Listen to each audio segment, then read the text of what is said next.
Hello guys, welcome back. Today we are going to be working on the 2011 Buick Lucerne with a 3.9.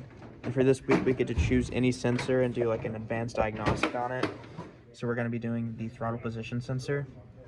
And I've already printed out the paper of the diagram for the connector. And here it is. When we did test it for voltages, we did find something interesting. For the throttle position sensor 1 signal, it actually read down the more throttle we gave, so it started at 4 volts, then went to 0.5 volts. But for sensor 2, whenever you put throttle on, it started at 0.5 and crept its way up to 4 volts, which was interesting. We're gonna hook it up to the Pico and see if our theory is that it's gonna eventually cross. So it's gonna go up, then maybe one's gonna go down, so it's gonna meet at this point.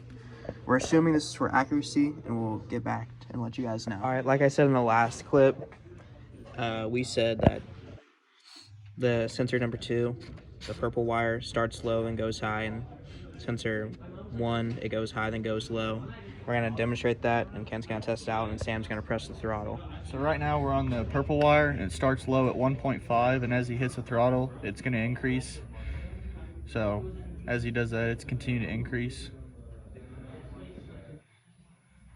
All right, Sam, let your foot off. Now we'll show you the other one that will start high and go low. All right, hit the throttle, Sam. And see, as you see, it can goes from 3 volts and it's decreasing now to almost 2. All right, so now we're gonna test the 5-volt reference. And for the first video, we tested the throttle position sensor signal and then throttle position sensor signal 2. So now we're gonna do the 5-volt reference, and we should get 5 volts, and that's at the gray wire on our pinout. So there we got 5 volts. 5 volts. All right, so we got the Pico hooked up. I believe that green is our signal 2 and yellow is our signal 1. And as you can see, they're just crossing right now. As one goes up, the other goes down. From a 5-volt reference, and yeah, we can pause it. I'll pause it when it gets closer to the end. And then it gives a more fine line. Yeah. And this is the yellow one.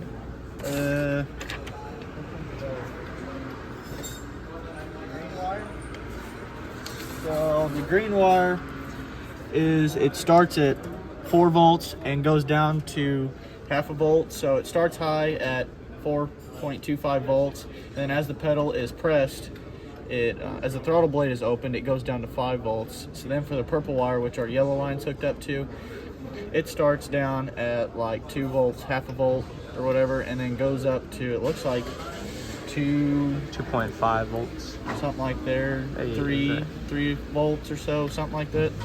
So they cross reference here, and our best guess is it's more for, they have 2 of these for an accuracy reason. So we are still in the Buick Lucerne. This time we're in the 3.8, but that shouldn't matter. Anyways, we have these PIDs pulled up. We have the accelerator, pedal position, the throttle position sensor, and our short and long-term fuel trim. And we're gonna show how even with the engine off, pushing the pedal down will still give a signal. So Connor's gonna push the pedal. You see right there that it is still giving a signal even with the engine off. All right, we now have the vehicle running, as you can see. And here are our PID readings. The throttle position sensor is at 5%. That's because when it's idling, you have to have some type of fuel and air mixture going in. And as I give it more throttle, it's gonna go up. I'm not gonna floor it just because I don't want to redline and be like super loud for the video. But as you can imagine, once I'm like on the floor, it will be at 100% for both of these. Here are fuel trims at idle. It's at 1%, and then 8% for the long term. As I give it throttle, it's gonna go up, but as like it levels itself out, it will actually go back down to 0, and sometimes, if I can get it, go into the negatives. Yep, there it is. That's just trying to get the most fuel economy out of the engine.